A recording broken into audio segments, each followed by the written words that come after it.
ഓം സദാശിവസമാരംഭാം ശങ്കരാചാര്യമധ്യമാം അസ്മദാചാര്യപര്യന്താം വന്ദേ ഗുരുപരമ്പരാം. സകലനിഗമഗീതാം ബ്രഹ്മവിദ്യാം വിശുദ്ധാം നിജഗുരുരമണേഷ്ടാം ശങ്കരാചാര്യകുഷ്ഠാം ദദതി കരുണയാ യേ പ്രൗഢഗംഭീരവാചാം രമണചരണതീർത്ഥാൻ ദേശികാൻ താൻ നമാമഃ.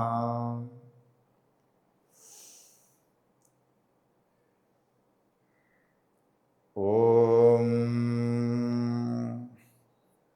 പാർത്ഥായ പ്രതിബോധിതാം ഭഗവതാ നാരായണേന സ്വയം വ്യാസേന ഗ്രഥിതാം പുരാണമുനിനാ മധ്യേ മഹാഭാരതം അദ്വൈതാമൃതവർഷിണീം ഭഗവതീം അഷ്ടാദശാധ്യായിനീം അംബ ത്വാമനുസന്തദാമി ഭഗവദ്ഗീതേ ഭവദ്വേഷിണീം.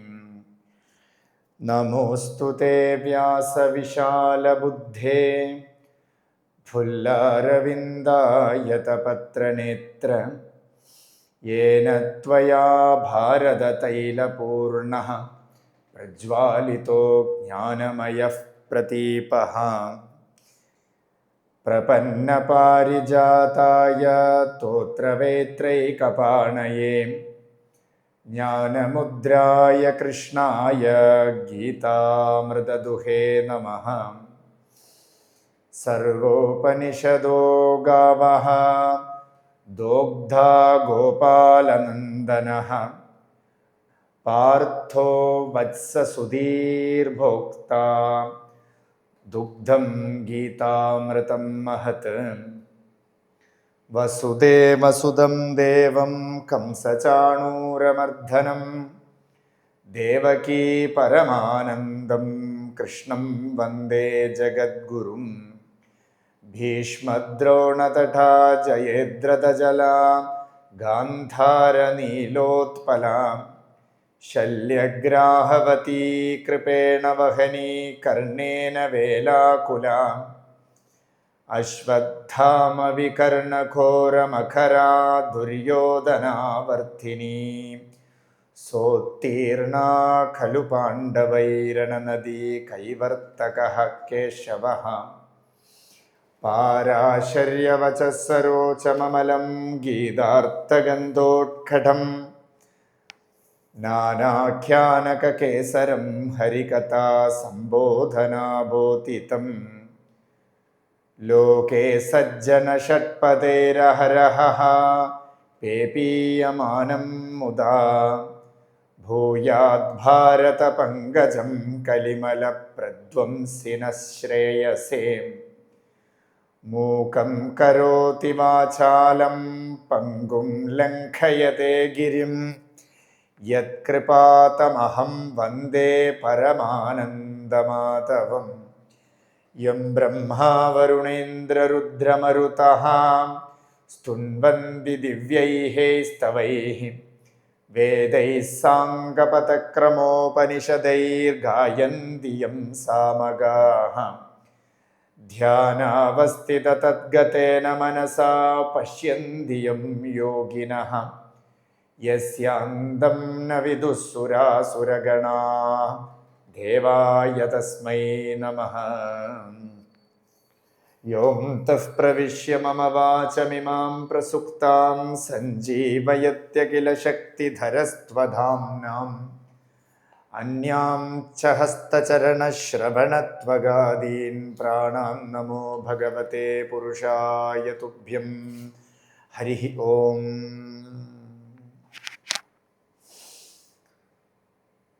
ശ്രീമദ് ഭഗവത്ഗീത സാഖ്യയോഗമാണ്. നമ്മൾ അനുസന്ധാനം ചെയ്തു വന്നുകൊണ്ടിരിക്കുന്നത്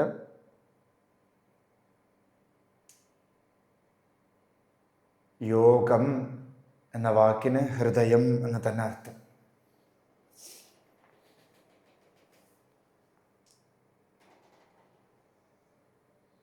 ഏതൊരു ജീവനാണോ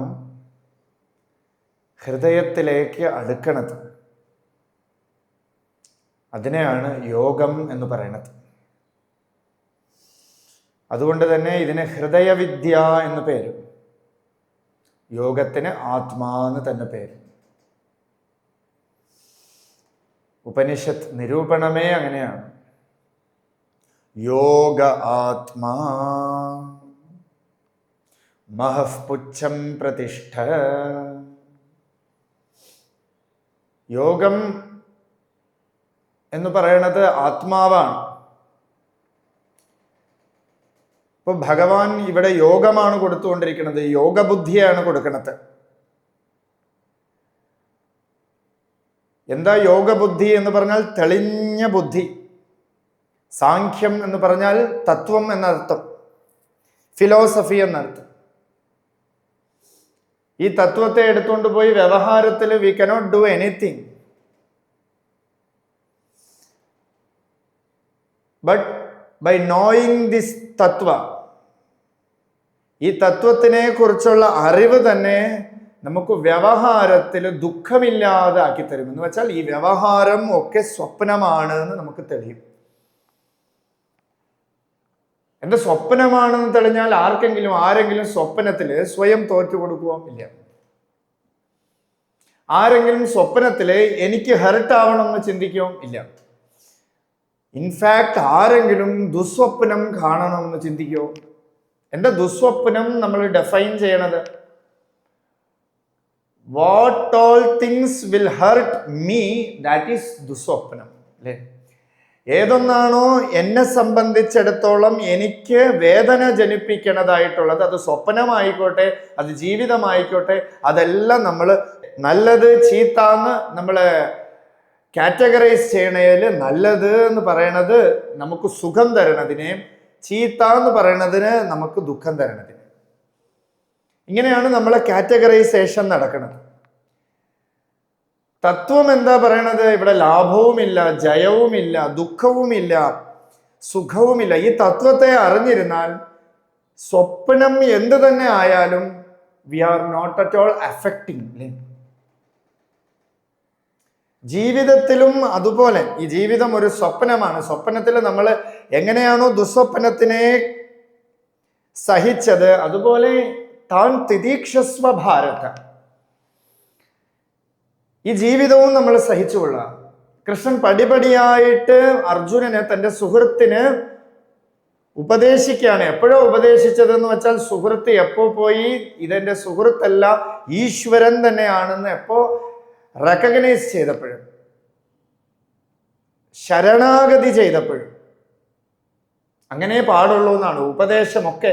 എത്ര സുഹൃത്തായാലും അച്ഛനായാലും മകനായാലും എപ്പോ ഉപദേശിക്കണം എന്ന് പറഞ്ഞാൽ ഏതുപദേശം? വാസ്തവത്തില് കരകയറാനുള്ള ഹയർ പ്ലെയിനിലുള്ള ഉപദേശം എപ്പോ കൊടുക്കണം എന്ന് വെച്ചാൽ തദ്വിദ്ധി പ്രണിപാതേന പരിപ്രശ്നേന സേവയ. ആ വിദ്യയെ പരിപ്രശ്നത്തോടുകൂടി, പ്രണിപാതനയോടുകൂടി വീണ് നമസ്കരിച്ചുകൊണ്ട് ചോദിച്ചാൽ ആ വിദ്യ കൊടുക്കണം. ഇവിടെ അർജുനൻ തൻ്റെ ശാസ്ത്രജ്ഞാനമോ താൻ അറിഞ്ഞു വച്ചിരിക്കുന്ന ധർമ്മശാസ്ത്രമോ തൻ്റെ ആയുധവിദ്യകളോ ധനുർവേദമോ ഒന്നും തന്നെ കരകയറ്റാൻ അവിടെ എത്തിയില്ല. അതുകൊണ്ട് ഒരു ഹയർ പ്ലെയിനെ ആശ്രയിക്കണോ, ദാറ്റ് ഈസ് യോഗം. വെളിയിൽ നമ്മളൊരു സ്റ്റെപ്പ് എടുത്ത് വയ്ക്കണതാണ് ഒരു ഹയർ പ്ലെയിനെ ആശ്രയിക്കല്. ആ ഹയർ പ്ലെയിൻ എന്ത് ചെയ്യും? തൻ്റെ ഉള്ളിലെ ആശ്രയത്തെ കാണിച്ചു തന്നിട്ട് മറഞ്ഞു പോകും. பார்த்த இடமெல்லாம் பரவெளியாய் தோன்ற ஓர் வார்த்தை சொல்ல வந்த மனுவே பராபரமே. பார்த்த இடമെല്ലാം പരവെളി. എപ്പോഴാ തോന്നണത് എന്ന് വെച്ചാൽ കാണണ ഇടമെല്ലാം ഒരേ ഒരു വെളിച്ചം. അന്ധകാരമില്ലായ്മ എപ്പോ കാണണോ? ഒരു വാർത്ത ചൊല്ല വന്ന മനുവേ പരാപരമേ. മനു എന്ന് പറഞ്ഞാൽ ഗുരു എന്നർത്ഥം. എപ്പോ ആ ഗുരു തന്നെ ഉപദേശിക്കണോ, കാണപ്പെടുന്ന പൊരുളെല്ലാം വെളിച്ചവത്തായി തീർന്നു, പ്രകാശമാനമായി തീർന്നു. ഇതുപോലെ first step we have to take. ആദ്യത്തെ ഒരു കാലെടുത്ത് മുന്നിൽ വയ്ക്കണം. ഇപ്പൊ പൊതുവിൽ എല്ലാവരും വേണ്ടി ബോംബെയിലൊക്കെ പോയാൽ ഈ ലോക്കൽ ട്രെയിനിൽ കയറണമെങ്കിൽ വലിയൊരു മത്സരം തന്നെ വേണം. അവിടെ പോയി ഇപ്പോൾ ട്രെയിൻ നിന്നു, നമ്മൾ കയറാം, സാവധാനമായിട്ട് കയറാമെന്ന് വിചാരിച്ചാൽ വരണതും കാണും, ഒരടിയിൽ ട്രെയിൻ പോണതും കാണും. ട്രെയിൻ നിൽക്കുന്നതിന് മുമ്പ് 1000 പേർ അതിൽ പിടിച്ച് നിൽക്കും, നമുക്ക് കയറാനേ പറ്റില്ല.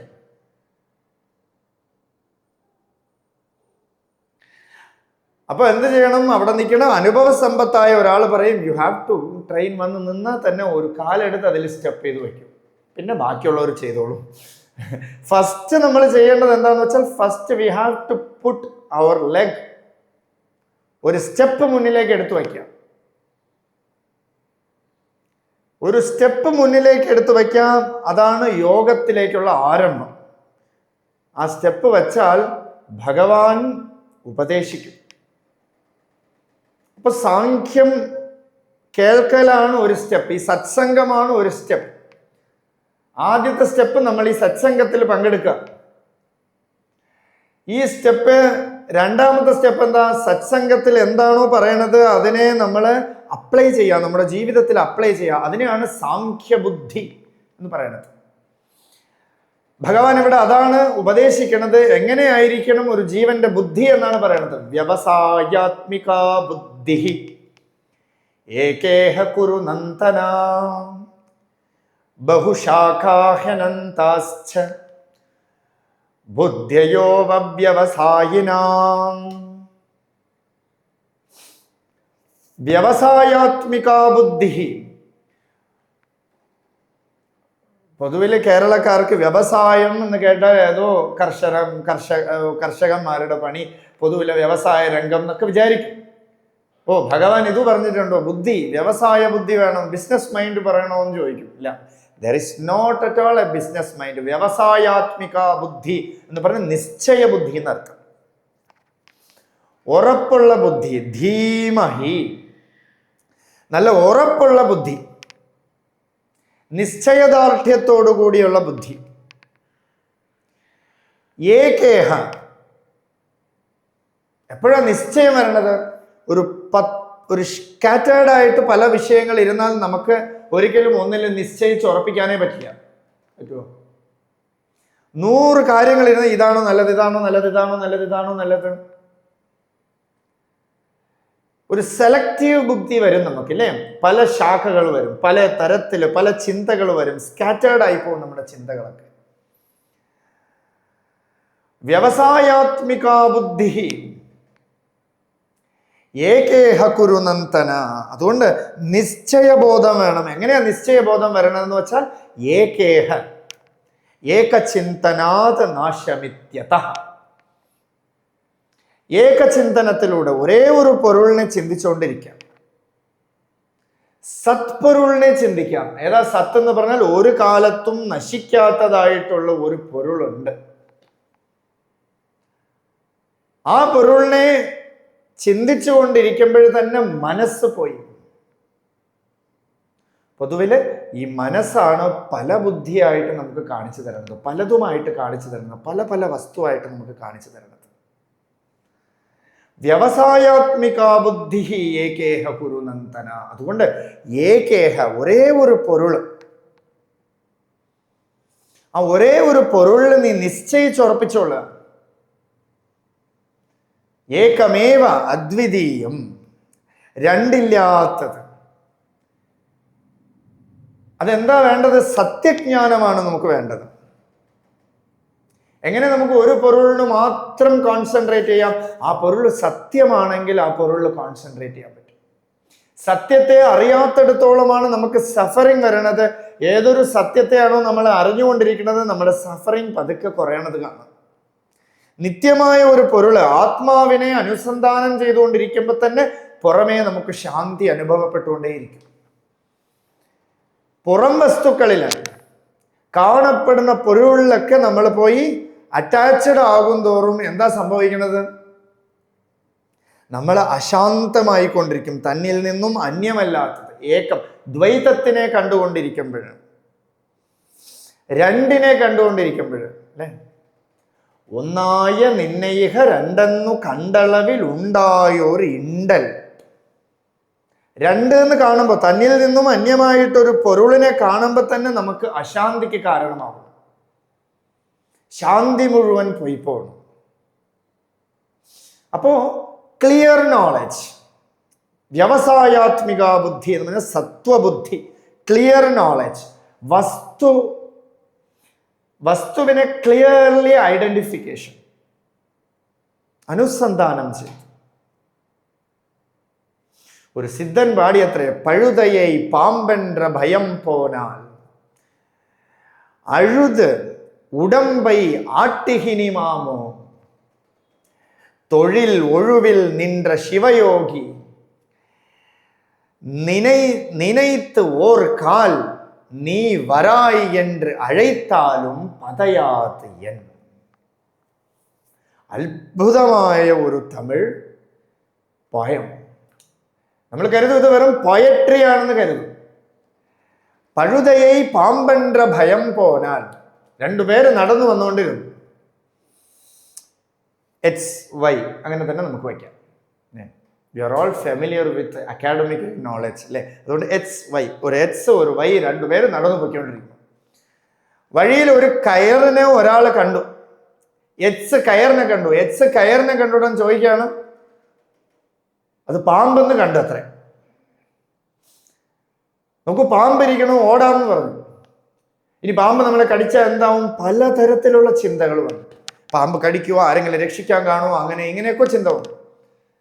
വൈ അങ്ങനെ തന്നെ ഇരുന്നിട്ട് വൈ ചോദിച്ചു, നമുക്ക് പോയി നോക്കാം, ആദ്യം അത് വസ്തു കറക്റ്റാണോ നോക്കാം.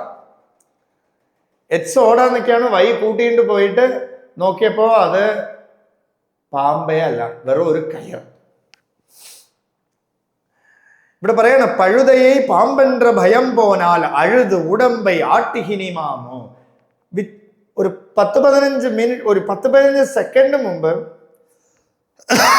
ഈ കയറിനെ പാമ്പെന്ന് അവൻ കരുതിയിട്ട് എന്ത് ചെയ്തു? സഫർ ചെയ്തു. എന്താ? വസ്തുവിനെ അറിയില്ല, സത്യത്തെ അറിയില്ല, അത് പാമ്പെന്ന് അവൻ തന്നെ നിരൂപണം ചെയ്തു. അവൻ തന്നെ അവന്റെ ബുദ്ധിയെ മുഴുവൻ പാമ്പായിട്ട് ആ കയറിനെ ഒരു കഥ ഉണ്ടാക്കി, ആ പാമ്പ് എന്നെ കടിക്കുവോ, ഞാൻ എവിടെ ഓടും, ഇതെന്റെ പിന്നാലെ വരുമോ, ഹാർട്ട് അറ്റാക്ക് വരുമോ, പലതരത്തിലുള്ള ചിന്തകൾ അവന് വന്നു. അതേ സമയത്ത് വിത്തിൻ സെക്കൻഡ് അതെന്താണ്, അത് പാമ്പല്ല, അത് കയറാണെന്ന് കണ്ടപ്പോ അയാൾക്ക് ഭയം പോയി. അപ്പോ അടുത്തിരുന്ന ആള് ചോദിക്കുകയാണ്, ഈ വൈ എക്സിനോട് ചോദിക്കുകയാണ്, ഇനി നീ കുറച്ചു മുമ്പ് ഒന്ന് ഭയന്നല്ലോ, അതുപോലെ ഒന്ന് അഭിനയിച്ച് കാണിക്കുമെന്ന് പറഞ്ഞു. കാണിക്കാൻ പറ്റുമോ? ഇല്ല. ഭയം പോനാൽ അഴുത് ഉടമ്പൈ ആട്ടിഹിനിമാമോ. വീണ്ടും അതുപോലെ ഒരു ഭയം കാണിക്കാൻ പറ്റുമോ? ഇല്ല. എന്താ? വസ്തുവിനെ അറിഞ്ഞു കഴിഞ്ഞാൽ പിന്നെ ഭയമേ ഇല്ല. എന്താ വസ്തു എന്ന് പറഞ്ഞാൽ ഞാൻ ആര്, എന്റെ സ്വരൂപം എന്തെന്ന് അറിഞ്ഞു കഴിഞ്ഞാൽ ഭയം പോയി. തസ്യ ബിഭ്യതി ദേവാശ്ച. ദേവന്മാർ കൂടെ ഭയന്നു പോയത്. ദേവന്മാരാണ് പല രൂപത്തിലും നമ്മളെ ഭയപ്പെടുത്താൻ ഇരുത്തുന്നത്. ഇപ്പൊ ജ്യോതിഷത്തിലൊക്കെ പോയ ആളുകൾ, ജ്യോതിഷി പറഞ്ഞു കൊടുക്കുന്നത് എല്ലാ ദേവന്മാരും ഭയപ്പെടുത്താനാണ് ഇരിക്കുന്നത്. ശനിക്ക് ഇത് ചെയ്തില്ലെങ്കിൽ ശനി ഇത് നിനക്ക് തരും. ഗണപതിക്ക് പഴം കൊടുത്തില്ലെങ്കിൽ ഗണപതി നിന്നെ കോപിക്കും, അല്ലേ? പൊതുവിൽ നമ്മൾ പോയ ജ്യോതിഷ ശാസ്ത്രമെല്ലാം നമ്മളെ പേടിപ്പിച്ചുകൊണ്ടേ ഇരിക്കുകയാണ്. ആ പേടി വരും, വെളിയിൽ പേടിയുണ്ട്. എന്താ? വസ്തുവിനെ അറിയണില്ല, ഭഗവാനെ അറിയണില്ല. വ്യവസായാത്മിക ബുദ്ധി, ഭഗവാനെ അറിയണം. എങ്ങനെ? നിശ്ചയിച്ചുറപ്പിക്കണം. ആദ്യം എന്താ? അനുസന്ധാനം ചെയ്യണം. ആദ്യം ഒരു ഗുരു പറയാണ്, നീ ശരീരമല്ല, നീ മനസ്സല്ല, നീ ശുദ്ധ ചൈതന്യമാണ്. നമ്മൾ എന്ത് ചെയ്യണം? ആ ഗുരു പറഞ്ഞത് സത്യമാണോ എന്ന് ചിന്തിക്കാനൊന്ന് അനുസന്ധാനം ചെയ്തു നോക്കൂ. ഇല്ല. ഉടനടി നമ്മുടെ ബുദ്ധിയിൽ എന്താണോ സ്റ്റോർ ചെയ്ത് വെച്ചിരിക്കുന്നത് അതുകൊണ്ട് പോയി കൊട്ടും. ഇങ്ങനെയല്ലേ എന്ന് ഗുരുവിന്റെ അടുത്ത് തന്നെ തർക്കം ചെയ്യും. മഹർഷിയുടെ അടുത്തേ തർക്കം ചെയ്തു പലരും. മഹർഷിയുടെ അടുത്ത് പല തർക്കവുമായിട്ട് മഹർഷിയുടെ അടുത്തൊന്നും മഹർഷി എന്ത് ചെയ്യുന്നു പറഞ്ഞാൽ ചുമ്മാ ഇരിക്കും. അതിന് റിപ്ലൈയേ കൊടുക്കില്ല. കാരണം എന്താന്ന് വെച്ചാൽ ചിലര് ക്വസ്റ്റ്യൻ ചെയ്യാൻ വേണ്ടിയിട്ട് മാത്രം നോക്കൂ, അതിനെ എടുത്ത് അനുസന്ധാനം ചെയ്ത് നോക്കുക. അനുസന്ധാനം ചെയ്തു നോക്കിയാൽ എന്താ അവസ്ഥ എന്ന് പറഞ്ഞാൽ, ഒരു ഉപ്പ് പാവയുണ്ടല്ലോ, ഒരു ബൊമ്മ മേഡപ്പ് ഓഫ് സോൾട്ട് സമുദ്രത്തിനെ അളക്കാൻ പോയതുപോലെയാണ്. ഒരു ഉപ്പ് പാവയ്ക്ക് തോന്നി ഈ സമുദ്രത്തിനെ ഒന്ന് അളന്നു കളയാം. നിരീക്ഷണ ബുദ്ധിയോടുകൂടിയും നമ്മൾ ഈശ്വരനെ സമീപിച്ച പലരും അങ്ങനെയാണ്. പലരും നിരീക്ഷണ ബുദ്ധിയോടുകൂടി ഈശ്വരനെ സമീപിച്ച് ഈശ്വരനല്ലാതെ വേറൊന്നുമില്ല എന്ന് തെളിവോടുകൂടി ഇരിക്കണം. പറയാൻ ഒരാൾ പോയ ആളില്ല. അതുപോലെ ഉപ്പുപാവ സമുദ്രത്തിൽ ഇറങ്ങി അളക്കാൻ പോയ ഉപ്പുപാവയ്ക്ക് പിന്നെ നിലനിൽപ്പേ ഇല്ല, സമുദ്രമായിട്ട് ലയിച്ചു കഴിഞ്ഞു അത്ര. അപ്പൊ ഏകേഹ കുരുനന്തന, ഒരേ ഒരു ഏകചിന്തനാത് നാശമിത്യത. ഏകചിന്തന ചെയ്താൽ, ഈ ചിന്ത ചെയ്യണ മനസ്സുണ്ടല്ലോ, തൊലി ഉരിച്ചെടുക്കണ ഉള്ളിയെ പോലെയാണ്. അകത്തേക്ക് പോയാൽ അകത്തൊന്നുമേ ഇല്ല, തേടിയ ആളെ കാണാനില്ല. കണ്ടവൻ യവനനെ കരുത്തുനിൽ നാട്, കണ്ടവൻ ഇൻറിട നിன்றது കണ്ടേ. മഹർഷി, ആ രമണ മഹർഷി അരുണാചലത്തിൽ പോയി ആ മലയെ കണ്ടപ്പോ അചലമാ കണ്ടേൻ പറഞ്ഞു. അചലമാ കണ്ടേൻ, ആ മല അചലമായിട്ട് നിൽക്കുന്നു. ആ മല അചല തത്വത്തെ തന്നു. നിശ്ചല തത്വേ ജീവൻ മുക്തി. ഇനി ആരാ ഇത് കണ്ടത്? കണ്ടവൻ യവനനെ കരുത്തിനുൾ നാട്. ആരാണിത് കണ്ടത് എന്ന് ഉള്ളിലേക്ക് നാട് എന്ന് പറഞ്ഞ ഉള്ളിൽ ചിന്തിച്ച് ഏകചിന്തനാത് നാശമിത്യത. കണ്ടവൻ ഇൻറിട നിன்றது കണ്ടേ. അവിടെ ഒരുത്തനും ഇല്ലത്രേ. ഒരേ ഒരു പൊരുൾ മാത്രം അവിടെ ഇരിക്കുന്നു. അത് ആരാ? അരുണാചലം. ഏകമേവ അദ്വിതീയം. ഈ ഏകചിന്തനയാണ് ഏകേഹ കുരുനന്തന. ബഹുശാഖാഹ്യനന്താശ്ച ബുദ്ധ്യയോ അവ്യവസായിന. അല്ലെ, കയറിനെ പാമ്പെന്ന് കണ്ടപ്പോൾ പലതരത്തിലുള്ള ചിന്തകൾ വന്നു. ഇതാണ് ബഹുശാഖ. അവിടെ ഓടാം, ഇവിടെ പോവാം, ഇവിടെ ഒളിക്കാം, അതിനെ അടിച്ചു കൊല്ലാം, ഇത് പിന്നാലെ വരുമോ, എൻ്റെ ബാഗിനകത്തുണ്ടോ, പലതരത്തിലുള്ള ചിന്തയാണ് ബഹുശാഖ. വസ്തുവിനെ അറിഞ്ഞു കഴിഞ്ഞപ്പോഴാണ്, ഇത് വാസ്തവം അറിഞ്ഞു കഴിഞ്ഞു, ഇത് കയറ് ആണ്, പാമ്പല്ല എന്ന് അറിഞ്ഞു കഴിഞ്ഞപ്പോൾ ഭയവും പോയി, സ്കാറ്ററിങ് പോയി, എല്ലാം പോയിട്ട് എന്തു വന്നു? ശാന്തി വന്നു. അപ്പൊ ഉള്ള പൊരുളിനെ അറിയലിനെയാണ് ശാന്തി എന്ന് പറയുന്നത്. അതിനെയാണ് ഏകേഹ എന്ന് പറയുന്നത്, ഏകതത്വം. ആ ഏകതത്വത്തിനെ അറിഞ്ഞു കഴിഞ്ഞാൽ നമുക്ക് ശാന്തി ഉണ്ടാവും. ഏകതത്വത്തിനെ അറിയാത്തത് കൊണ്ടാണ് ഒരു നായി കണ്ണാടിക്കൂട്ടിൽ പെട്ടതുപോലെ ആയി. ഞാൻ ആരെന്ന് അറിയില്ല നായിക്ക്. ആ നായ ഒരു കണ്ണാടി റൂമിൻ്റെ ഉള്ളിൽ കയറിപ്പോയി, അറിയാതെ പെട്ടുപോയി, ഒരു കണ്ണാടി മണ്ഡപത്തിൽ. ആ നായി നോക്കിയ പലയിടത്തും നായി നിൽക്കും. ഇയാളെ ചുറ്റിലും ആക്രമിക്കാൻ നായി നിൽക്കണം. ഈ നായി കുരയ്ക്കുമ്പോൾ അതും കുരയ്ക്കണം. എവിടെ തിരിഞ്ഞ് ഫുൾ ചുറ്റിലിരിക്കണ നായി മുഴുവൻ ഇതിനെ നോക്കി കുരച്ചുകൊണ്ടിരിക്കണം. കുരച്ച് തന്നെ ഇത് മരിച്ചുപോയത്ര, ക്ഷീണിച്ച് മരിച്ചുപോയി. കാരണം അതിൻ്റെ തന്നെ റിഫ്ലക്ഷനാണ് കണ്ടിരിക്കുന്നത്. അതിൻ്റെ തന്നെ റിഫ്ലക്ഷൻ കണ്ടിട്ട് അതെന്ത് ചെയ്തു? ഭയന്നു പോയി, പേടിച്ചു പോയി, അല്ലേ? അപ്പൊ ഇതുപോലെയാണ് നമ്മൾ കാണപ്പെടുന്നതെല്ലാം നമ്മൾ തന്നെ റിഫ്ലക്ഷൻ ആണ്.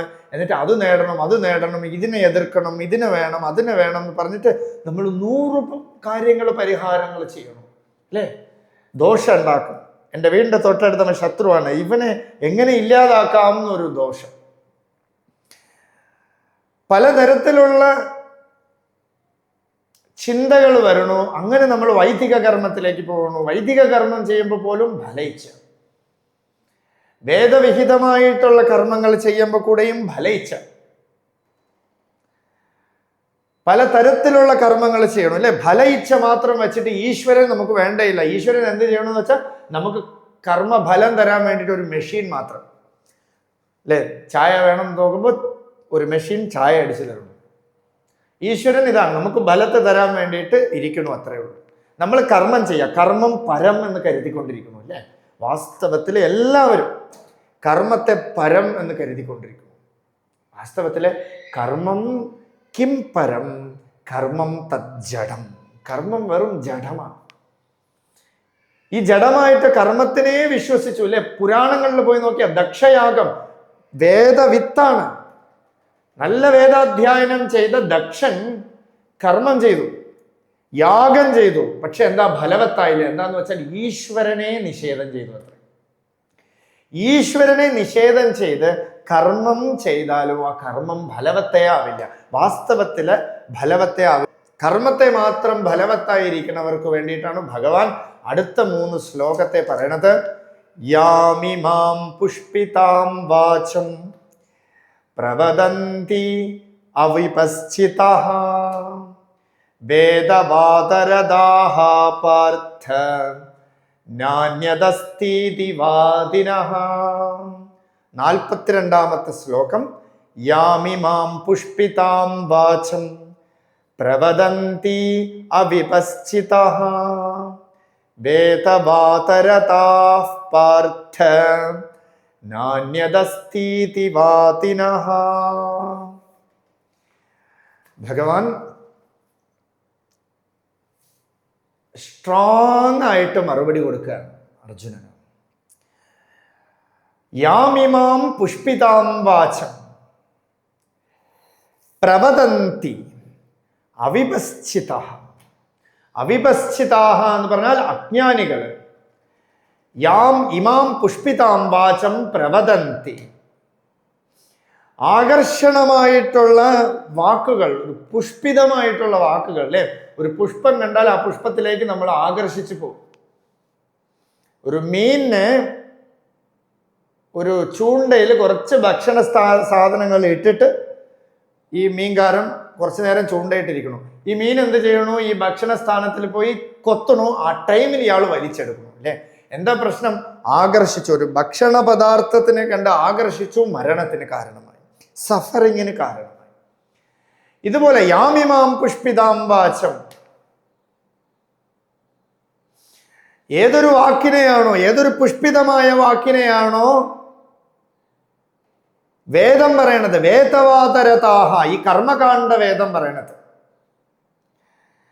എന്ത് ചെയ്താൽ നമുക്ക് എന്ത് ഫലം കിട്ടും, ഇത് ചെയ്താൽ ഈ ഫലം കിട്ടും. വേദം എന്ന് പറഞ്ഞാൽ കൽപ്പക വൃക്ഷമാണ്. വേദമാകുന്ന കൽപ്പക വൃക്ഷം, അതിൽ എന്ത് ചോദിച്ചാലും ഉണ്ട്. പ്രേയസ്കരമായിട്ടുള്ളതും ശ്രേയസ്കരമായിട്ടുള്ളതും ഒക്കെ ഉണ്ട്. പക്ഷെ പ്രേയസ്സിനെ മാത്രം, പ്രേയസ് എന്ന് പറഞ്ഞാൽ വെളിയിൽ നിന്നും അറ്റൈൻ ചെയ്യേണ്ടതായിട്ടുള്ളത്, ഇതിനെ മാത്രം നമ്മൾ ശാശ്വതം എന്ന് കരുതിയാൽ വാസ്തവത്തിൽ എന്താ ഫലം എന്ന് വെച്ചാൽ സഫറിങ് ആണ് ഫലം. പ്രേയസിനെ മാത്രം ചിന്തിച്ചാൽ എല്ലാ സമയവും നമുക്ക് വെളിയിൽ നിന്ന് എക്സ്റ്റേണൽ സുഖം കിട്ടുമെന്ന് നമുക്ക് പ്രതീക്ഷിക്കാനേ സാധ്യമല്ല. വേദവും വേദവിഹിതമായ കർമ്മങ്ങളിലൂടെയും പലരും പ്രതീക്ഷിക്കുന്നത് ശാശ്വതമായ പരിഹാരമാണ്.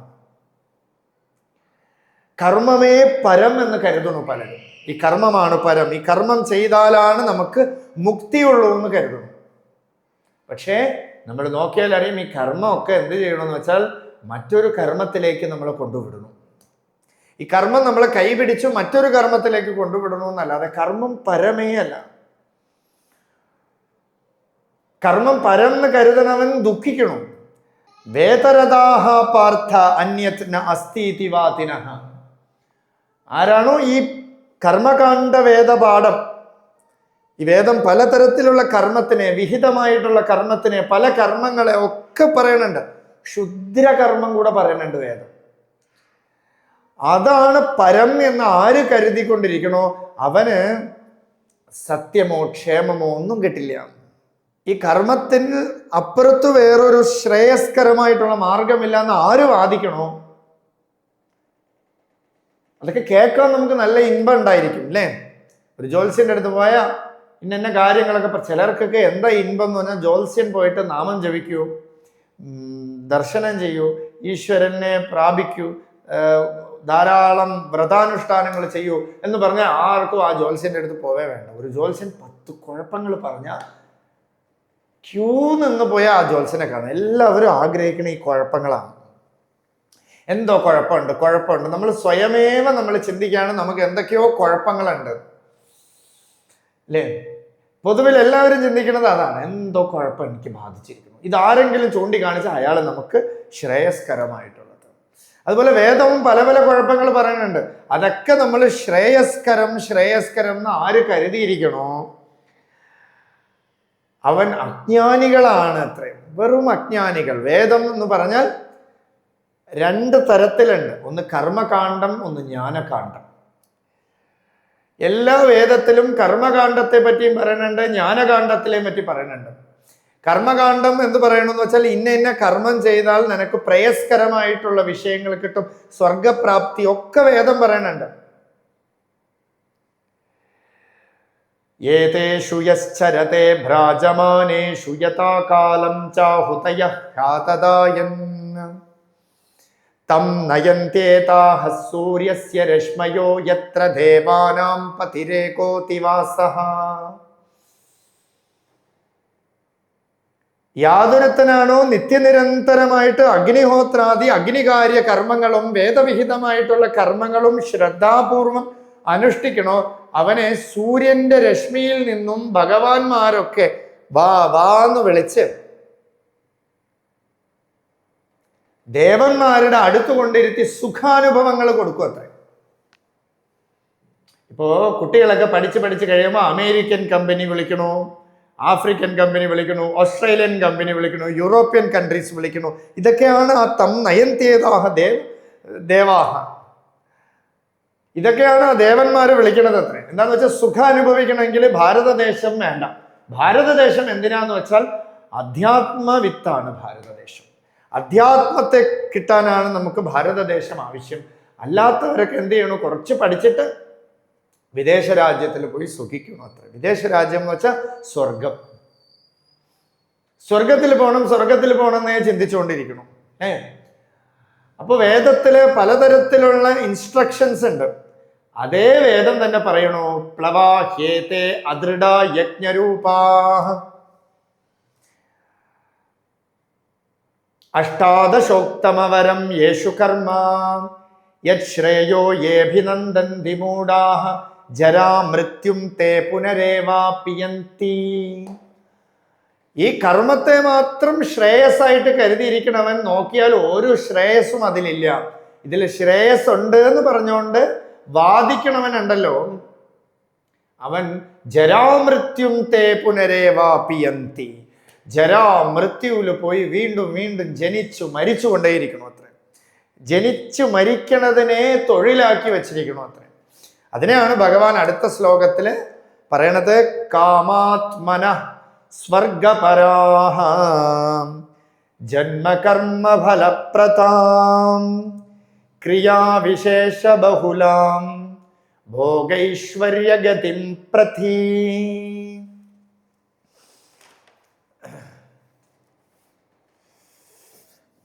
കാമാത്മാനഃ ഏതോ സങ്കല്പത്തെ വച്ചിട്ട് കർമ്മം ചെയ്യണം. കാമാത്മാനഃ എന്തോ നേടണം. ഇപ്പൊ ഒരു പൂജ ചെയ്യുമ്പോൾ കൂടെയും ഈ പൂജ ചെയ്ത് കഴിഞ്ഞാൽ എനിക്ക് പൈസ കിട്ടും, കാശ് കിട്ടുമെന്ന് ചിന്തിച്ചുകൊണ്ട് ആര് ചെയ്യണം? കൃതി മഹോദതോ പതന കാരണം. ആരാണോ ഈ ഫലത്തെ ആശ്രയിച്ചുകൊണ്ട് കർമ്മം ചെയ്യണത്, ഞാൻ കർമ്മം ചെയ്യണമെന്നുള്ളൊരു ഭാവത്തോടു കൂടി കർമ്മം ചെയ്യണത്, അവൻ പതന കാരണം, അവന് പതനത്തിന് കാരണമാവുന്നു. എവിടെയാ പതിരിക്കണത്? മഹാ ഉദത, ഉദതത്തിൽ പോയി പതിക്കോത്ര, സമുദ്രത്തിൽ പോയി പതിക്കോത്ര. ഈ സംസാരമാകുന്ന സമുദ്രത്തിൽ പോയി പതിക്കും. അവൻ വെറുതെ ഒരു ഈശ്വര ഒരു ഭക്തനെ പോലെ വേഷം കെട്ടിയിരിക്കണു. എന്തിനാ വേഷം കെട്ടിയിരിക്കണം എന്ന് പറഞ്ഞാൽ ദുട്ടിന് വേണ്ടി, പൈസയ്ക്ക് വേണ്ടിയിട്ട്. അതുണ്ടല്ലോ കാമാത്മനഃ, എന്തോ നേടണം. ചിലർക്ക് സങ്കല്പമുണ്ട്, ഈ ലോകം പ്രാപ്തി ഒന്നും വേണ്ട, സ്വർഗപരാഹ, വേറെ ലോകത്തിൽ സ്വർഗലോകത്തിൽ സുഖമായിട്ടിരിക്കണം. അപ്സര സ്ത്രീകൾ ഉണ്ടാവും, 4 പേര് നമുക്ക് കാര്യങ്ങൾ ചെയ്യാനുണ്ടാവും, കുക്ക് ചെയ്യാനുണ്ടാവും, പലതരത്തിൽ ആനന്ദം ഉണ്ടാവും എന്നൊക്കെ പറഞ്ഞിട്ട് ചിലരിങ്ങനെ സ്വർഗപരാഹം. വീട്ടിൽ കുട്ടികൾ പഠിക്കുന്നത് കൂടെ അമേരിക്ക പോകാൻ വേണ്ടിയിട്ടാണ് അത്ര. അല്ലേ? സ്വർഗപ്രാപ്തിക്ക് വേണ്ടിയിട്ട് എൻ്റെ കർമ്മ അനുഷ്ഠാനങ്ങൾ, ഞാൻ ഏതോ ഒരു വസ്തു എനിക്ക് കിട്ടാനുണ്ട്, ഏതോ ഒരു ശ്രേയസ് കിട്ടണം. ഒരു സന്ധ്യാവന്തനം കൂടെ ചെയ്യുമ്പോൾ ഏതോ ഒരു ശ്രേയസ് എനിക്ക് കിട്ടാനുണ്ടെന്നുള്ളൊരു ഭാവത്തിൽ ചെയ്താൽ ആ സന്ധ്യാവന്തനം പൂർത്തിയേ അല്ല. അതുകൊണ്ട് തന്നെ പല യോഗികളും എഴുതിയിരിക്കുന്നു, സന്ധ്യാവന്ദനം എത്ര ആവർത്തി വേണമെങ്കിലും ചെയ്തോളൂ, ഗായത്രി ജപം എത്ര ആവർത്തി വേണമെങ്കിലും ചെയ്തോളൂ. എന്തിനാ ചെയ്യണതെന്ന് വെച്ചാൽ ഈ കർമ്മത്തിന് ഗായത്രി ദേവി ഒരു നാളിലേക്ക് വന്നിട്ട് പറയും മതി എന്ന് പറയും. ആ മതി എന്ന് പറയണത് വരെ ചെയ്തോളൂ. എപ്പം മതി എന്ന് പറയുന്നു കൂടെ നമ്മൾ ഇച്ഛിക്കാനേ പാടില്ല. ഈശ്വരാർപ്പിതം നേച്ഛയാകൃതം. എന്ത് ചെയ്താലും ഈശ്വര അർപ്പിതത്തോടു കൂടി ചെയ്യാം, ഈശ്വര അർപ്പണത്തോടു കൂടി ചെയ്യാം. കാമാത്മനാഹ സ്വർഗപരാഹ. എനിക്ക് സ്വർഗം വേണമെന്ന് ചിന്തിച്ചുകൊണ്ടിരിക്കുന്ന ത്രിശങ്കു മഹാരാജാവിന്റെ കഥയൊക്കെ നമുക്ക് അറിയാം. പലരും സ്വർഗം വേണം, സ്വർഗം വേണം, ഈ ശരീരത്തോടു കൂടി ഞാൻ സ്വർഗത്തിൽ പോകണം എന്ന് വിചാരിച്ചു. ഇന്ദ്രൻ തടുത്തു. അവിടെ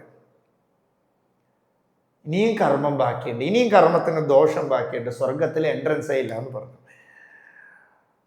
അവസാനം യാഗം ചെയ്ത് കർമ്മം ചെയ്ത് പലതരത്തിലുള്ള സ്വർഗത്തെയൊക്കെ ഒരു ആർട്ടിഫിഷ്യൽ സ്വർഗത്തിനെയൊക്കെ പണിഞ്ഞു. എന്താ ഫലം? ക്ഷുദ്രഫലം. അപ്പോ ഭാഗവതത്തിൽ പോലും പറയണു സ്വർഗപരാഹ, സ്വർഗപ്രാപ്തിക്ക് വേണ്ടിയിട്ട്,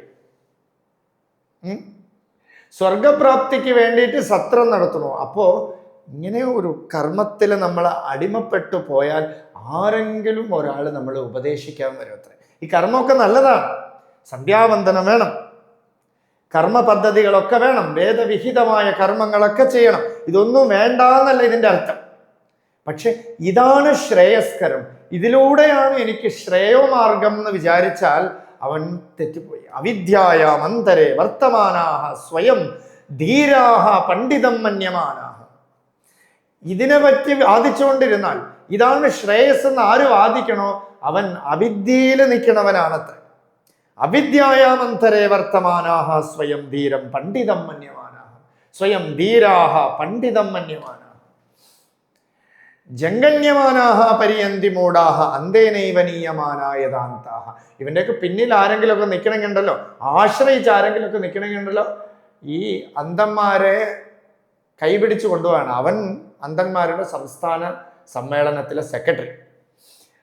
അന്ധന്മാരുടെ നേതാവ് അന്ധന്മാരെ കൈപിടിച്ചു കൊണ്ടുപോയാൽ കുഴിയിലേ വീഴുള്ളൂ, പരത്തിലേക്ക് നമുക്ക് എത്താനേ സാധ്യമല്ല.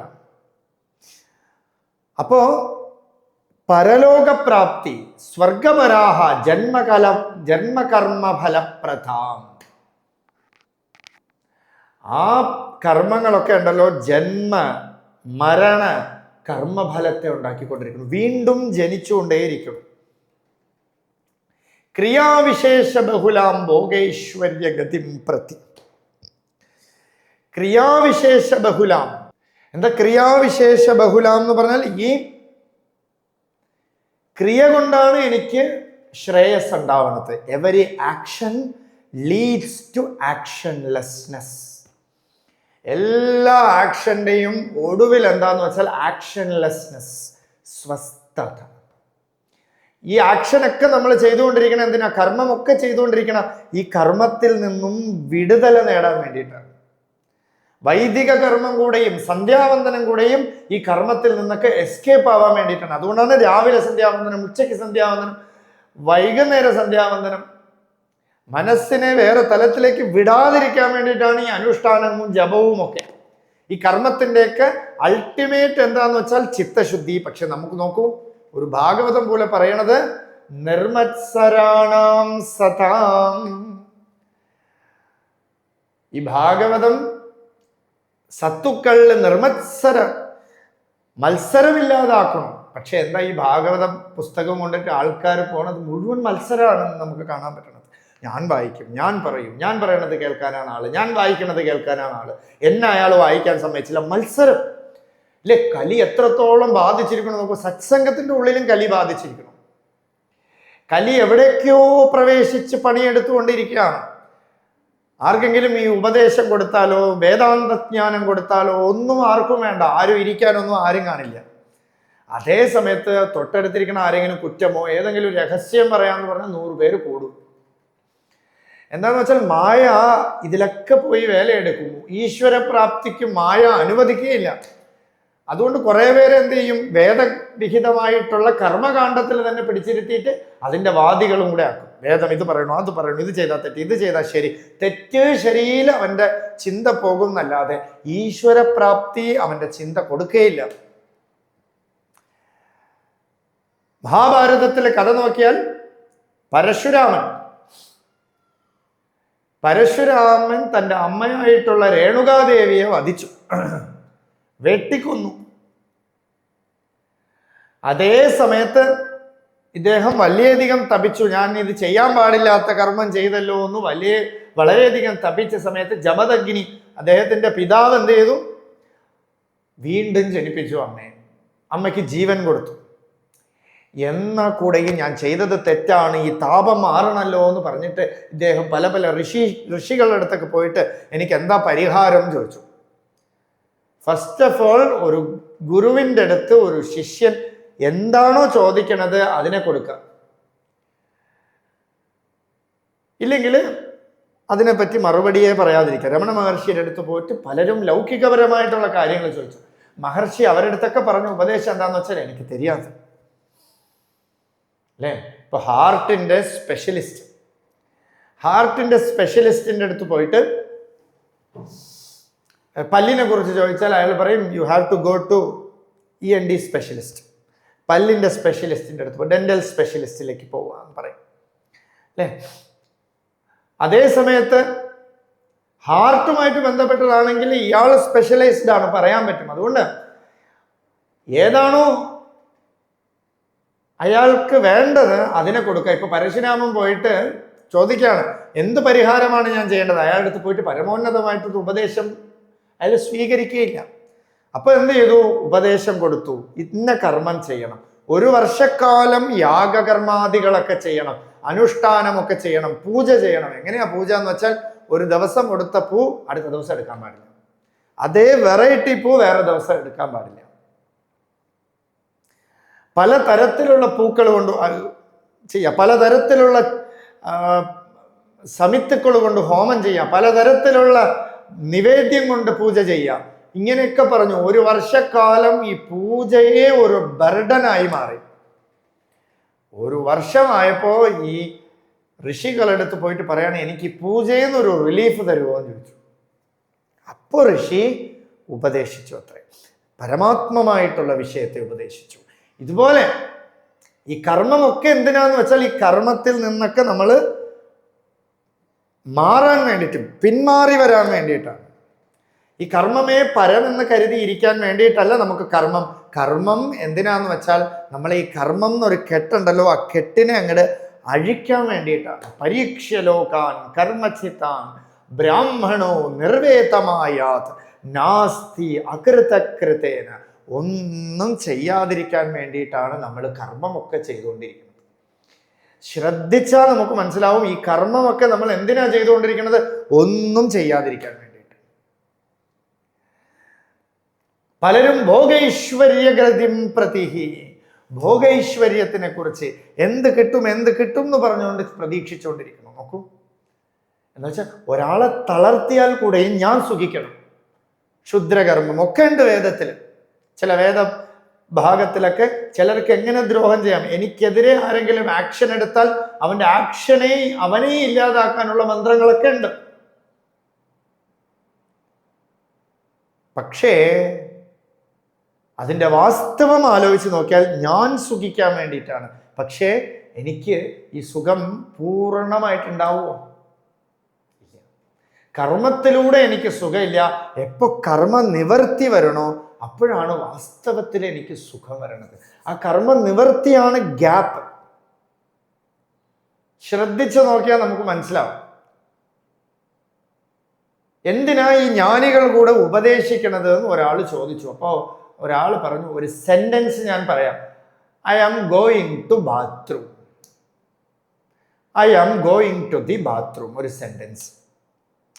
ഈ sentence is made up of particular words അല്ലെ. ഒരു സെന്റൻസ് രൂപപ്പെടുന്നത് എങ്ങനെയാണ്? കുറച്ച് വേർഡ്സ്, ഒരു ബഞ്ച് ഓഫ് വേർഡ്സ് ആണ് സെന്റൻസ്. ഈ വേർഡ്സ് എങ്ങനെ രൂപപ്പെടുന്നു? ഒരു ക്ലസ്റ്റർ ഓഫ് ലെറ്റേഴ്സ് അല്ലെ, ഒരു ലെറ്റേഴ്സിന്റെ കൂട്ടമാണ് ഈ വേർഡ് ആയിരിക്കുന്നത്. ഈ വേർഡ്സിന്റെ ഒരു കൂട്ടമാണ് സെന്റൻസ്. അതേ സമയത്ത് ഈ ലെറ്റേഴ്സ് എല്ലാം കൂടെ I am going to the bathroom എന്നുള്ളത് ഒരേ അടിക്ക് ഒറ്റ സെന്റൻസ് പോലെ ഒറ്റ വേർഡായിട്ട് എഴുതിയ ആർക്കെങ്കിലും എന്തെങ്കിലും മനസ്സിലാവുമോ? ഇല്ല. അതേ ടൈമില് ഐ കഴിഞ്ഞിട്ട് ഒരു ഗ്യാപ്പ്, ആം കഴിഞ്ഞിട്ട് ഒരു ഗ്യാപ്പ്, ഗോയിങ് കഴിഞ്ഞിട്ട് ഒരു ഗ്യാപ്പ്, നമുക്ക് പതുക്കെ പതുക്കെ പതുക്കെ പതുക്കെ മനസ്സിലായി തുടങ്ങും അല്ലേ? ഈ ഗ്യാപ്പ് വരുംതോറും നമുക്ക് മനസ്സിലാവും ഈ ഗ്യാപ്പാണ് ഈശ്വരൻ. എന്തിനാ സെന്റൻസ് പറയണത്? ഈ ഗ്യാപ്പാണ് നിനക്ക് മനസ്സിലാക്കി തരണത്, ഒരു വിശ്രാന്തിയാണ് നിനക്ക് മനസ്സിലാക്കി തരണത് അല്ലേ? കർമ്മം എന്തിനാ നിനക്ക് പരമായിട്ട് തോന്നണത്? ഈ കർമ്മത്തിന്റെ അൾട്ടിമേറ്റ് എൻഡില് കുറച്ച് സുഖമുണ്ട്, അതുകൊണ്ട് നീ പരമായിട്ട് കാണുന്നു. ഈ ഗ്യാപ്പിനെ നീ പരമായിട്ട് കണ്ടാൽ പിന്നെ കർമ്മമൊക്കെ അഴിഞ്ഞു പോയി. ഈ ഗ്യാപ്പിനെ കണ്ടാൽ കർമ്മമൊക്കെ പോയി. എല്ലാ പൂജയും ഈ കർമ്മത്തിനെ മാറ്റാൻ വേണ്ടിയിട്ടാണ്. രമണ മഹർഷിയുടെ ആശ്രമത്തിൽ തന്നെ നടേശ അയ്യർ എന്ന് പറഞ്ഞൊരു ബ്രാഹ്മണൻ, അദ്ദേഹത്തിന് പഞ്ചായത്തന പൂജയൊക്കെ ഉണ്ടായിരുന്നു. നിത്യ അനുഷ്ഠാന പൂജയും പഞ്ചായത്തന പൂജ അഭിഷേകമൊക്കെ ഉണ്ട്. ഇദ്ദേഹം എന്ത് ചെയ്യുന്നു? ആശ്രമത്തിൽ നോക്കിയാൽ ഒരു തരത്തിലെ റിച്വൽസ് ഒന്നും കാണാനില്ല.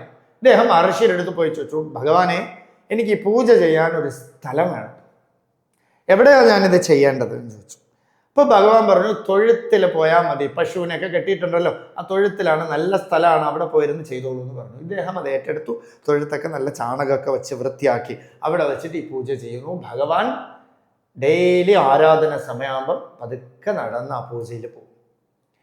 ഒരു ദിവസം ഭഗവാൻ എന്ത് ചെയ്തു? ഈ സാളഗ്രാമത്തേക്ക് എടുത്ത് നോക്കി, അങ്ങോട്ടും ഇങ്ങോട്ടൊക്കെ പിടിച്ചു നോക്കിയിട്ടൊക്കെ വെച്ചു. ഒരു വർഷക്കാലം കഴിഞ്ഞപ്പോൾ ഭഗവാൻ അങ്ങോട്ട് പോണതേയില്ല. അപ്പൊ ഇദ്ദേഹത്തിന് ഒരു താപം. ഇദ്ദേഹം എന്ത് ചെയ്തു? നേരെ ഭഗവാന്റെ അടുത്ത് പോയി ചോദിച്ചു, ഭഗവാനെ, എന്തുകൊണ്ടാ ഭഗവാനെ ഇപ്പൊ അങ്ങോട്ട് വരാത്തത്? ആരതിക്ക് ഭഗവാൻ വരുമായിരുന്നല്ലോ, ഇപ്പൊ എന്താ ഭഗവാനെ വരാത്തത് എന്ന് ചോദിച്ചു. അപ്പൊ ഭഗവാൻ പറഞ്ഞു, ഇന്നും നീ അത് പണിയിണ്ടേ ഇരിക്കാം, ഇന്നും നീ അത് പണിയിണ്ടേ ഇരിക്കാം, ഇപ്പോഴും നീ അത് ചെയ്തുകൊണ്ടിരിക്കുകയാണോ? അതെല്ലാം വേണ്ട, അതിനെ അതിക്രമിച്ചു കഴിഞ്ഞു. ഇപ്പോഴും നീ ഇത് പറഞ്ഞ് ചെയ്തുകൊണ്ടിരിക്കുകയാണോ?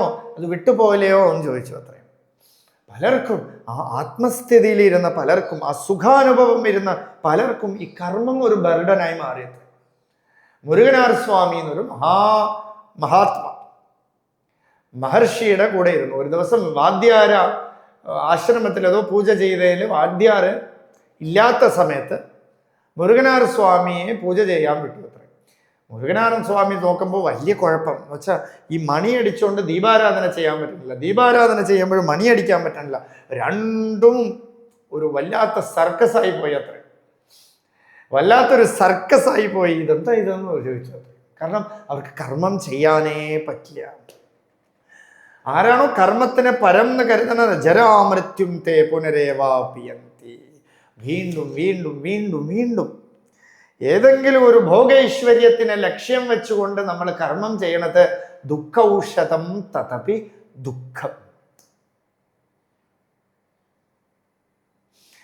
എപ്പോ പരശുരാമന് തൻ്റെ കർമ്മമേ ബർഡനായി മാറിയോ, ആ കർമ്മത്തിൽ നിന്നും വെളിയിൽ വരാൻ വേണ്ടിയിട്ട് ശ്രമിച്ചു. അത്ര എന്നാ ഏതോ ഒരു കർമ്മത്തിൽ നിന്നും മുക്തി കിട്ടണം എന്ന് പറഞ്ഞാൽ ഇയാൾ ഈ വൈദികമായിട്ടുള്ള കർമ്മങ്ങൾ ചെയ്തു തുടങ്ങിയത്. അത് തന്നെ തലവേദന ആയപ്പോൾ അതിനെ അവനായിട്ട് തുടങ്ങി വെച്ചല്ലേ നിർത്താൻ പറ്റും, മറ്റതും പോയി ഇതും പോയി. അത്ര അപ്പൊ ഈ ഭോഗൈശ്വര്യത്തിന് വേണ്ടിയിട്ടാണ് നമ്മൾ കർമ്മം ചെയ്യണത്. കർമ്മമേ ബർഡനായി വരുമ്പോൾ ഈ ഭോഗൈശ്വര്യത്തിനെ കുറിച്ചുള്ള ആസക്തിയും പോവും, കർമ്മവും പോവും. ഭോഗൈശ്വര്യ പ്രസക്താനാം തയാപഹൃത ചേതസാം വ്യവസായാത്മിക ബുദ്ധി സമാദൗ ന വിധീയത്തെ. ഭോഗൈശ്വര്യ പ്രസക്താനാം, പ്രസക്തം എന്ന് പറഞ്ഞാൽ പ്രസക്തി, ഇമ്പോർട്ടൻസ്, പ്രോമിനൻസ്. ഏതൊരു പൊരുളിനോടാണോ നമ്മുടെ ഇമ്പോർട്ടൻസ്, ആ പൊരുളിലേക്ക് നമ്മളെ ശ്രദ്ധ കേന്ദ്രീകരിക്കും. ഒരു അമ്പലത്തിൽ പോയാൽ ആ വിഗ്രഹത്തിലോട്ടാണ് നമ്മുടെ ശ്രദ്ധയെങ്കിൽ വേറെ ഒരു വസ്തുവും നമ്മൾ കാണില്ല. പലതരത്തിലുള്ള വസ്തു നമ്മുടെ മുന്നിലിരുന്നാൽ, ഒരു ക്ഷേത്രത്തിൽ പോയാൽ ചിലപ്പോൾ ഒരു സത്സംഗത്തിനോടാണ് ആൾക്കാർക്ക് താല്പര്യമെങ്കിൽ ഏതെങ്കിലും ഒരു മഹാത്മാവ് എന്തെങ്കിലുമൊക്കെ സത്സംഗം ചെയ്യുമ്പോൾ അതിൻ്റെ അടുത്ത് പോയി നമ്മൾ കൂടും. ചിലർക്ക് കർമ്മ പദ്ധതിയിലാണ് അവർക്ക് ഐഡന്റിഫിക്കേഷൻ എങ്കിൽ ഏതോ ഒരു ജ്യോത്സ്യൻ കർമ്മമൊക്കെ തീർത്തു കൊടുക്കാന്നൊക്കെ പറഞ്ഞാൽ അതിൻ്റെ പിന്നാലെ ഓടും. അപ്പോൾ അവനവൻ്റെ പ്രോമിനൻസ്, അവനവൻ്റെ ഇമ്പോർട്ടൻസ് ഏത് പൊരുളിലാണോ അതിനെയാണ് പ്രസക്തി എന്ന് പറയുന്നത്. ഇപ്പോൾ എല്ലാവർക്കും നോക്കും, ഭോഗൈശ്വര്യ പ്രസക്താണ്. ആരാണോ ഈ ഭോഗ ഐശ്വര്യങ്ങളെ, ലൗകികമായിട്ടുള്ള മോഹങ്ങളെ അധ്യാത്മതയിലൂടെയും എനിക്ക് എന്തോ നേടാനുണ്ട്, എന്തോ അറ്റൈൻ ചെയ്യാനുണ്ട്, ആരൊക്കെയോ പോലെ ഭവ എന്നാണ് പറയണത്, ആർട്ട് ഓഫ് ബിക്കമിങ്, ആരെങ്കിലുമൊക്കെ ആയിത്തീരാമെന്ന് ആര് ചിന്തിക്കണോ, ദാറ്റ് ഈസ് ഓൾസോ ഭോഗൈശ്വര്യ പ്രസക്തം. എനിക്ക് അത് വേണം, ഇത് വേണം, ഇതാവണം, അതാവണം എന്നുള്ളൊരു ചിന്ത. ഈ ചിന്ത തയാ അപഹൃത ചേതസാം ഭോഗൈശ്വര്യ പ്രസക്താണ്. വേദം പറയണ ഈ ഭോഗൈശ്വര്യത്തിൽ മാത്രം ഇമ്പോർട്ടൻസ് കൊടുത്താൽ അവൻ്റെ ഉള്ളിൽ ആ നിശ്ചയബുദ്ധി നഷ്ടപ്പെടുന്നു. അവൻ എന്തിനെ കുറിച്ചാണോ നിശ്ചയിച്ചിരിക്കുന്നത്, ആ നിശ്ചയിച്ചിരിക്കുന്ന പൊരുൾ അനിത്യമാണ്, അസുഖമാണ്. അനിത്യം അസുഖം ലോക. ഈ ലോകം ഉണ്ടല്ലോ അനിത്യമാണ്, അസുഖമാണ്. ഗീതയിൽ ഭഗവാൻ ഇനി ഉപദേശിക്കാൻ പോവുകയാണ് അർജുനന്റെ അടുത്ത്. ആരാണോ ഈ ഭോഗൈശ്വര്യത്തെ മാത്രം ലക്ഷ്യം വെച്ചുകൊണ്ട് കർമ്മം ചെയ്യണത്, ആത്മചിന്തയില്ലാത്തത്, ഏകചിന്തനയില്ലാത്തത്, പരമമായ ശ്രേയസിനെ പുറന്തള്ളിക്കൊണ്ട് ജഡമായിട്ടുള്ള കർമ്മത്തിനെ മാത്രം മുറുകെ പിടിച്ചുകൊണ്ട് കർമ്മഫലത്തെ ആരിച്ഛിക്കണോ, അവന് സമാധൗന വിധീയത്തെ, അവന് സമാധി സ്ഥിതി അനുഭവപ്പെടേയില്ല. ശാന്തി എന്നർത്ഥം. സമാധിക്ക് ശാന്തി എന്നർത്ഥം. ധ്യാനം എന്നർത്ഥം. എന്താ ധ്യാനം എന്ന് പറഞ്ഞാൽ, ഞാൻ ചെയ്യണ കാര്യത്തിൽ എന്തെങ്കിലും തെറ്റുണ്ട് എന്ന് ഞാൻ സ്വയമേവ വിലയിരുത്താൻ എപ്പോൾ ശ്രമിക്കണോ, ദാറ്റ് ഈസ് ദി ഫലം ഓഫ് ധ്യാനം. അതാണ് തപസ്സിന്റെ ഫലം. അല്പനേരത്തേക്ക്, ക്ഷണനേരത്തേക്ക് എൻ്റെ തപസ് അങ്ങോട്ട് മാറിയാൽ, അയ്യോ മാറിയിരിക്കണോന്ന് ആര് ചിന്തിക്കണോ, അയാളാണ് തപസ്സിന്റെ ഫലം അനുഭവിക്കണമെന്നർത്ഥം. അതുകൊണ്ടൊരു ചണ്ടാളൻ മുന്നിൽ വന്നിട്ട് നായ്ക്കളുമായിട്ട് നിന്നപ്പോൾ ശങ്കരാചാര്യ സ്വാമി വഴിമാറൂ പറഞ്ഞത്ര. വഴിമാറൂ എന്ന് പറഞ്ഞപ്പോൾ അയാൾ ചോദിക്കുകയാണ്, ഞാൻ മാറേണ്ടത് ഈ ശരീരമാണോ, പഞ്ചഭൂത നിർമ്മിതമായിട്ടുള്ള ഈ ശരീരമാണോ, എങ്കിൽ എൻ്റെതും നിൻ്റെതും ഒക്കെ ഉണ്ടാക്കിയിരിക്കുന്നത് ഈ ഒരേ പഞ്ചഭൂതം കൊണ്ടാണ്. അതേ ടൈമില് ഈ ദേഹി ഉള്ളിലിരിക്കണ ചൈതന്യമാണ് മാറേണ്ടതെങ്കിൽ എവിടെന്നാ മാറേണ്ടത്? ഇവിടെ വിശ്വം മുഴുവൻ നിറഞ്ഞിരിക്കുന്നത് ആ ചൈതന്യം തന്നെയാണ്, പ്യുവർ കോൺഷ്യസ്നെസ് തന്നെയാണ്, ആ ഉണർവ് തന്നെയാണ്. അപ്പോ ആചാര്യസ്വാമികളുടെ ഉള്ളിൽ നിന്നും ആ ഗംഗാപ്രവാഹം പോലെ വന്നു അത്രേ. എന്താന്ന് വെച്ചാൽ ക്ഷണനേരത്തേക്ക് ചലിച്ചു പോയ ചിത്തം ദൃഢമായി. ഇതിനെയാണ് സമാധൗ എന്ന് പറയണത്. അത് ലൗകിക സുഖങ്ങളിലാണ് നിൽക്കണമെങ്കിൽ ഈ സമാധൗ, ശാന്തി നമുക്കുണ്ടാവുകയില്ല. അതുകൊണ്ട് ഏകചിന്തനാത് നാശമിത്യത, ഇന്നത്തെ വാക്കതാണ്. ഏകചിന്തനാത്, ഒരേ ഒരു ചിന്ത, ഒരേ ഒരു ലക്ഷ്യം, ഈശ്വര സാക്ഷാത്കാരം, ഇതേ ലക്ഷ്യം. അത് എന്ന് കിട്ടും വേണ്ട, അത് നാളെ കിട്ടോ മറ്റന്നാളെ കിട്ടോ, ഈ ഗുരുവിൽ നിന്ന് കിട്ടോ ആ ഗുരുവിൽ നിന്ന് കിട്ടോ, ഒന്നുമേ വേണ്ട. അതൊന്നും നമ്മളെ അതോറിറ്റിയേ അല്ല. നമ്മൾ ഒരേ ഒരു ചിന്ത മാത്രം, ഏകചിന്തനാത് നാശമിത്യത. ബാക്കിയെല്ലാം നശിച്ചു പോകും. ഉള്ളിയുടെ തൊലി എരിഞ്ഞു ഉരിച്ചുരിച്ചുരിച്ചുരിച്ചുരിച്ച് പോകെ പോകെ പോകെ അകത്ത് ഉള്ളിയെ ഒന്നുമേ കാണാത്തതുപോലെ നിശ്ചയബുദ്ധി നമുക്ക് ഉറച്ചു വരും. ആ നിശ്ചയബുദ്ധിക്ക് എന്താ വേണ്ടതെന്ന് വെച്ചാൽ അഭ്യാസേനതു കൗന്തേയ, അഭ്യാസം ചെയ്യുക. നിത്യനിരന്തരമായിട്ട് നീ അഭ്യസിക്കുക. സ്വൽപ്പമപ്യസ്യ ധർമ്മസ്യ ത്രായത്തെ മഹതോ ഭയാത്. ഈ ഭയത്തെ എങ്ങനെ ഇല്ലാതാക്കണം? സ്വൽപ്പമായിട്ട് അഭ്യസിച്ച് നീ മറ്റ് ചിന്തകളില്ലാതെ, ഫലയിച്ചയില്ലാതെ ഇരുന്നു കൊള്ളുക അർജുന. വ്യവസായാത്മിക ബുദ്ധി സമാദോ ന വിദ്യതേ തയാ അപഹൃതചേതസാം ഭോഗൈശ്വര്യ പ്രസക്താന. ആര് ഫലേച്ഛയോടുകൂടി ഇരിക്കണോ അവൻ പോയി പതിക്കണോ, ആര് വ്യവസായാത്മിക ബുദ്ധിയോടുകൂടി ഇരിക്കണോ, നിശ്ചയിച്ചുറപ്പിച്ച ബുദ്ധിയോടുകൂടി ഇരിക്കണോ, അവൻ വസ്തുവിനെ അറിയണോ. അതുകൊണ്ട് ഈ വേദവിഹിതമായിട്ടുള്ള കർമ്മകാന്ഡം വിട്ടിട്ട് ജ്ഞാനകാന്ഡം എന്നുണ്ട്. വേദം തന്നെ ഈ കെട്ടുകയും ചെയ്യണോ, അതേ കെട്ടിന് വേദം തന്നെ അഴിച്ചും വയ്ക്കണോ. What is the purpose of Veda? വേദത്തിന്റെ പർപ്പസ്, അറിവിന്റെ പ്രസക്തി എന്താന്ന് വെച്ചാൽ നാസ്തി അകൃതകൃതേന, ഒന്നും അറിയാൻ ബാക്കിയില്ല എന്ന് വെച്ചാൽ കംപ്ലീറ്റ് ആയി എന്നർത്ഥം. എങ്ങനെയാ കംപ്ലീറ്റ് ആവണത്? ഞാൻ എൻ്റെ സ്വരൂപത്തെ അറിയുമ്പോഴാണ് എനിക്ക് വാസ്തവത്തിലെ പൂർണ്ണത വരണത്. അതുകൊണ്ട് കൃഷ്ണൻ പറയാണ്, നീ വേദത്തിൻ്റെ മുകളിലേക്ക് പൊയ്ക്കോളൂ. വേദം എന്തിനാ പറയണത്? ത്രൈഗുണ്യമാണ് പറയണത്. 3 ഗുണങ്ങളെ പറ്റിയാണ് വേദം പറയണത്, സത്വ, രജസ്, തമസ്. ഈ 3 ഗുണത്തിൻ്റെയും മേലേക്ക് നീ പോയിക്കോളൂ എന്ന് ഭഗവാൻ അർജുനൻ അടുത്ത ശ്ലോകത്തിൽ ഉപദേശിക്കുന്നു. ത്രൈഗുണ്യ വിഷയാ വേദ നിസ്ത്രൈഗുണ്യോ ഭവാർജുന നിർദ്വന്ദ്വോ നിത്യസത്വസ്ഥഃ നിർയോഗക്ഷേമമാത്മവാൻ. ത്രൈഗുണ്യ വിഷയാ വേദ. വേദം എന്തിനെ കുറിക്കണു? ത്രൈഗുണ്യമായിട്ടുള്ള വിഷയങ്ങൾ, 3 ഗുണത്തെ, സത്വ, രജ, തമസ്സിനെ കുറിച്ച് വേദം പറയണു. കർമ്മകാന്ഡം മുഴുവൻ അതിനെപ്പറ്റി പറഞ്ഞുകൊണ്ടിരിക്കണം. നിസ്ത്രൈഗുണ്യോ ഭവാർജുന, നീ അതിൻ്റെ മേലേക്ക് കയറിക്കോളൂ. നിസ്ത്രൈഗുണ്യ, ഈ ഗുണത്തിൻ്റെ മേലേക്ക് നീ പറന്നുകൊള്ളുക. ത്വം ഗുണത്രയാതീതഃ.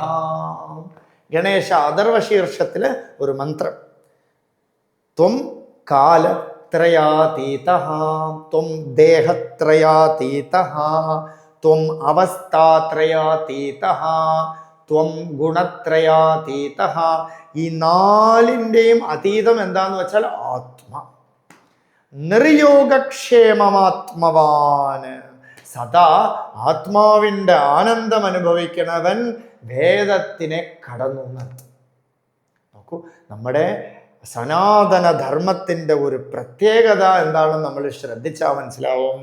വേദം അടിസ്ഥാനപരമായിട്ടുള്ള ഒരു ഗ്രന്ഥത്തിനേക്കാളും മേലെ നീ എത്തിക്കുള്ളൂ. എന്ന് വെച്ചാൽ ഗ്രന്ഥം ഏതൊരു പൊരുളിനെയാണോ പറയണത്, ആ പൊരുളായിട്ട് നീ ഇരുന്ന് ഈശ്വരനായിട്ട് ഇരുന്നോളൂ.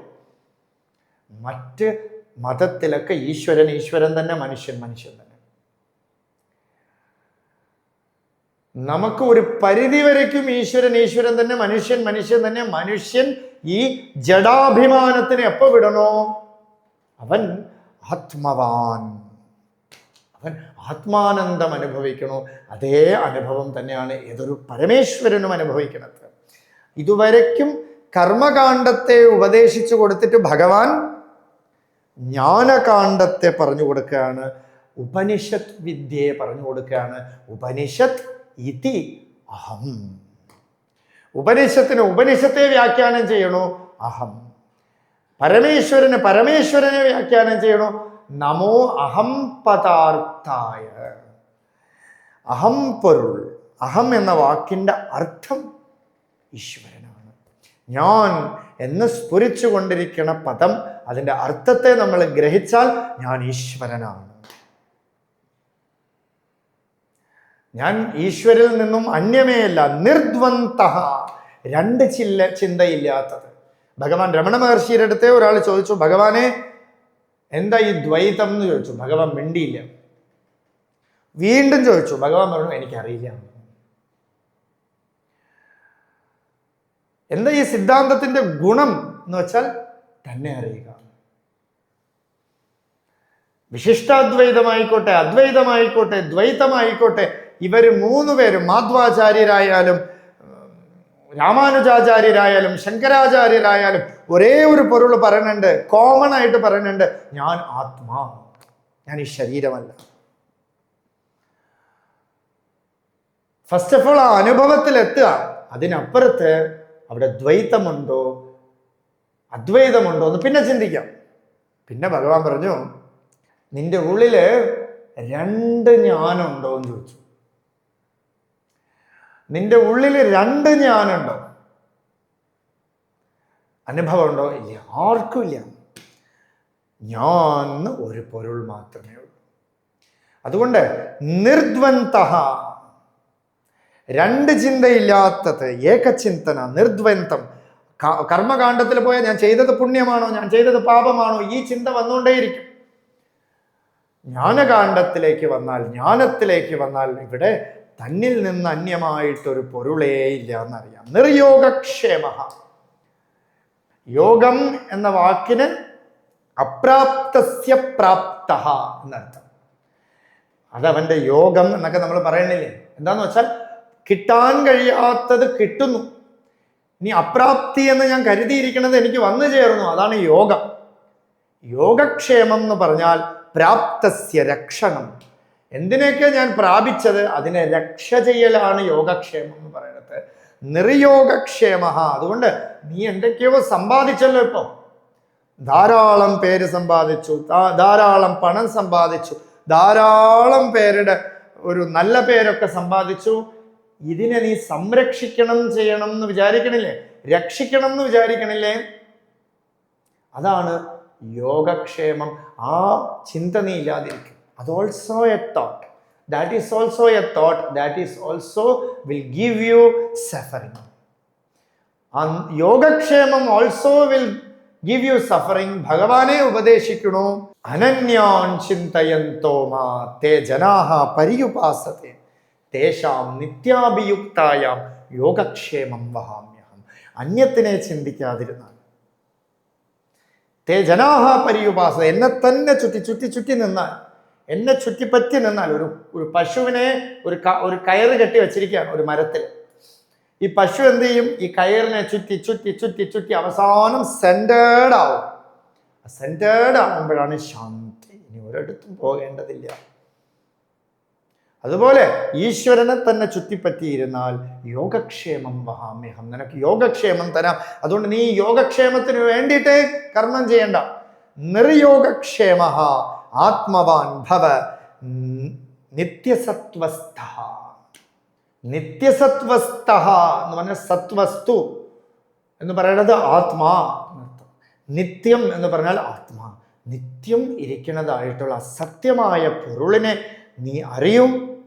നീ വേദത്തിൻ്റെ മേലേക്ക് പോകും, വേദാന്തത്തിലേക്ക് പോകും. അപ്പോഴാണ് വേദം അവസാനിക്കുന്നത്. വേദത്തിൻ്റെ പൊരുളിനെ എപ്പോൾ അറിഞ്ഞോ അപ്പോൾ വേദം അവസാനിച്ചു. വേദാന്തത്തെ വേററ വിളങ്കും വേദ പൊരുൾ അരുൾ അരുണാചല. എപ്പോൾ വേദത്തിൻ്റെ പൊരുളിനെ അറിയണോ അപ്പോൾ വേദാന്തമായി. അതുകൊണ്ട് ആ വേദാന്തത്തെ നീ അറിഞ്ഞുകൊള്ളുക. നീ രണ്ടില്ലാത്ത പൊരുളിനെ അറിഞ്ഞുകൊള്ളുക. നീ ഗുണത്തിനതീതമായിരിക്കുക. ഗുണത്തിനതീതം ഈശ്വരനാണ്. ഈശ്വരൻ നിന്റെ സ്വരൂപമാണ്, നിന്റെ ഉള്ളിലിരിക്കുകയാണ്, ആ ചൈതന്യമാണ്. അതുകൊണ്ട് ആ ചൈതന്യവത്തായ ഈശ്വരനെ അറിഞ്ഞ് നീ ആത്മവാനായിട്ടിരുന്നു കൊള്ളുക. തുടർന്ന് നമുക്ക് നാളെ കാണാം. സത്യം.